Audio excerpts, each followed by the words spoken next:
Ladies and gentlemen, my name is Sarah Adong, Super Lady, of course, the birthday girl. Today is a big day in Uganda and the world. The only Super Lady was born today, and kudos to my parents, Captain Opio Michael, may his soul rest in eternal peace, and Madame Jolly Joy Neguon Michael, who happened to be a teacher, and my dad was a military officer. You cannot just imagine. That's why I'm a super lady, you know, right? Anyway, Nyingate Sarah, for Magwe Dano Shek Mbenen Wandu TV and program Wate program passports. Dano Shek Mucho Wala birthday messages. I've seen your messages. People from Zombo celebrating me, the West Nile Football Association celebrating me, Paida Black Angels, my hometown club celebrating me. I've seen my club AC Villa also celebrating me. I've seen Express, KCCA. I've seen the rugby guys, the cricket guys. Wow, it's just amazing how much it feels to be loved. Anyway, Teen Utie Friday, and we're going to talk more about sports, but today's discussion is going to be so much about development and commercialization for football in Uganda, and specifically the Uganda Premier League. But also to tell you, to bring to your attention, is that our national team's coach for the Crested Cranes, Botes, has announced the squad that is going to play against DRC, and all these games are going to be in Kinshasa.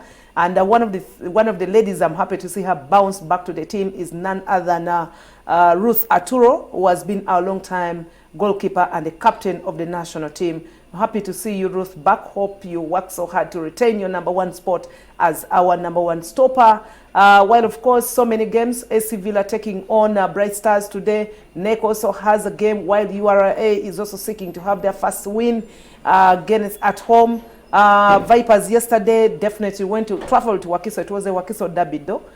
They beat Wakiso Giants 2-0, and of course Alan Okello shining out there, just fresh from closer to taking Uganda to the Africa Cup of Nations 2025. The star boy himself, Alan Okello, did wonders out there. So right now Vipers are on top of the table.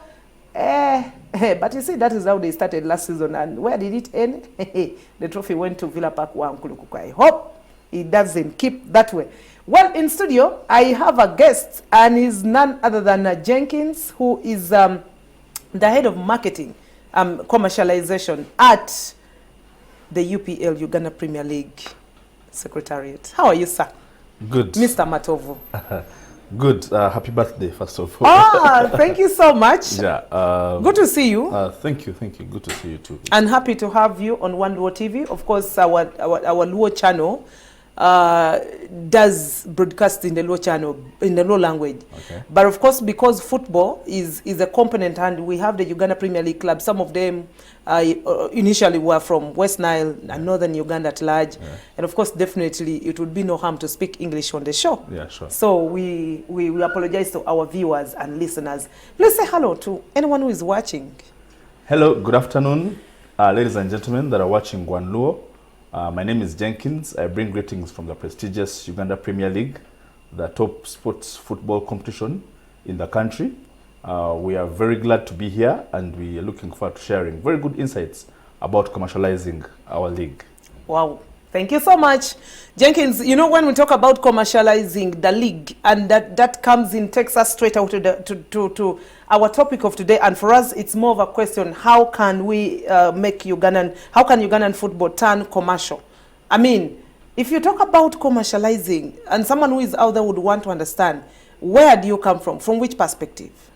Well, when we speak about commercializing, what we actually mean, or where we come from, is football is a sport, yeah, right? But football also has the business angle of itself, where off pitch, the players have to be paid, the investors have to get the get on that. So commercialization means getting money into the game for the clubs, for the league, getting sponsorships, getting partnerships, and all that. So what you'd call the money aspect of football is commercialization. Oh, yes. Okay. All right. Of course, when we talk about specifically the Uganda Premier League, we have 16 clubs, right? Yes, sure. If I'm spot on there, of course, you know very well right now the defending champions are AC Villa. We look at Vipers also doing so well. But you see, my intention goes so much. If I look, when we talk about the commercialization of football in Uganda, specifically the Uganda Premier League clubs, yeah. How much do you think we need to do to see that many of these clubs actually start realizing returns to their investment, returns to their time that they've invested in? Because There are few clubs in the country right now with shirt sponsors. Yes. You talk about Vipers, you talk about Villa, you talk about KCCA, yes. Maybe Kitara, yes. But then you are but the rest, none. Where is the challenge? Where's the gap? I think what is important to note right now is the Uganda Premier League. What we are organizing, we are engaging partners, potential partners and sponsors. We are speaking to the club in charge of marketing, the CEOs, how we can have the value proposition of the clubs being put out there. A very interesting story of a pretty girl who stays home is being told in the marketing fraternity. Wherein as good as the club is so good, you know, you have very good players, you have the fans and all that, you need to go out and sell the product. You know, the brand has to know that you're actually on sale. You need the sponsor to come. Some brands don't know that there's an opportunity for them to be sponsoring clubs in Uganda. So what we have done now, we have engaged the partners, the sponsors. The clubs also know that very well. Fortunately, some clubs do have, as you've mentioned, shirt sponsors. But the engagements we are doing with partners and prospects, I'm very sure that by the end of this season, at least 85% of the clubs will be having shirt sponsors. That's specific for Uganda Premier League? Yeah, purely Uganda Premier League. Okay. Yes. That's good then. So then, how many partners is a club supposed to have? Is it limited? Well, you know, that when we speak about partnerships in the Uganda Premier League, we have a number of assets, or like properties.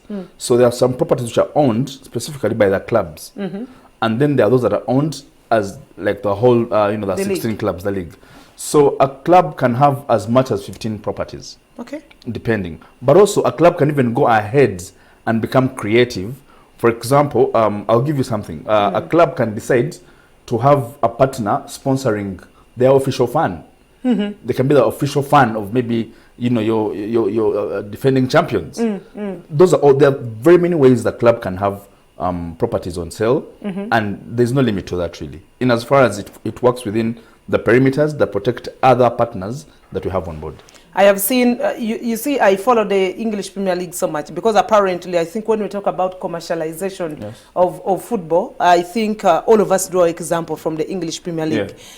Initially, I think 20 years down the road, the Spanish League and the Italian Serie A were the topmost league that people used to talk about so much in the days when we were growing up.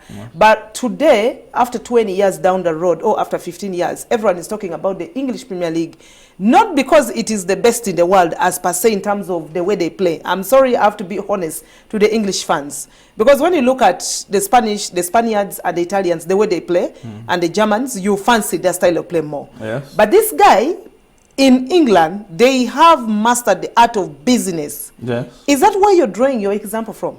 Yeah, definitely. We draw a lot from the English Premier League, but also even globally to other leagues. There's a lot of detail that is into protecting the local leagues in other countries, in as far as business is concerned. For example, the fan engagement, you know, the competition itself. If you look at the competition our league has, it competes with the English Premier League in itself, for starters. That can't happen in the